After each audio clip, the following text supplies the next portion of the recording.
Think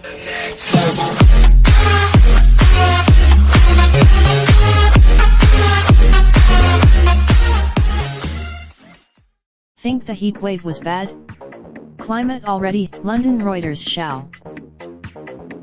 It was an odd title for a comedy night, but British stand-up Carl Donnelly turned out to have chosen an environmental theme with impeccable timing.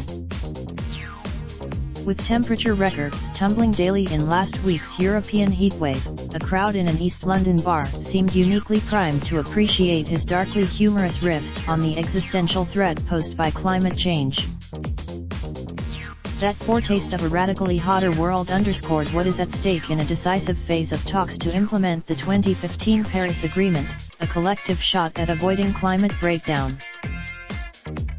With study after study showing climate impacts from extreme weather to polar melt and sea level rise outstripping initial forecasts, negotiators have a fast closing window to try to turn the aspirations agreed in Paris into meaningful outcomes. There's this.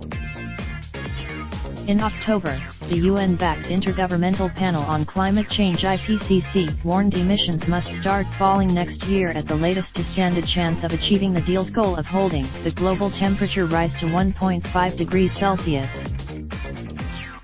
With emissions currently on track to push temperatures more than 3 degrees higher, UN Secretary-General telling world leaders that failing to cut emissions would be suicidal, the Portuguese diplomat wants to build momentum ahead of a fresh round of climate talks in Chile in December. By the time Britain convenes a major follow-up summit in late 2020, plans are supposed to be underway in theory at least to almost halve global emissions over the next decade. In revolution.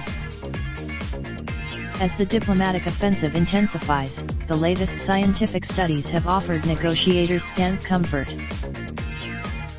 U.S. climatologist Michael Mann believes emissions need to fall even more drastically than the IPCC assumes, since the panel may be underestimating how far temperatures have already risen since pre-industrial times.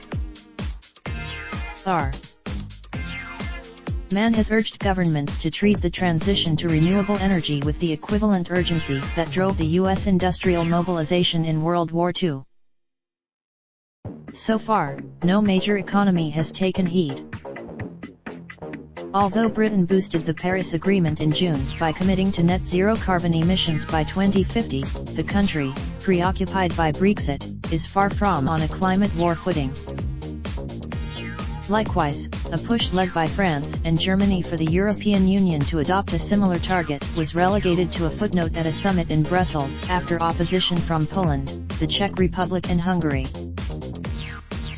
U.S. President Donald Trump remains committed to pulling the world's second biggest emitter out of the Paris deal altogether. Given the uncertain prospects for international cooperation to stabilize the climate on which life on Earth depends, some are starting to steel themselves for the unraveling of the world they once knew. Either revolution. Reporting by Matthew Green. Editing by Andrew. Search for location/city.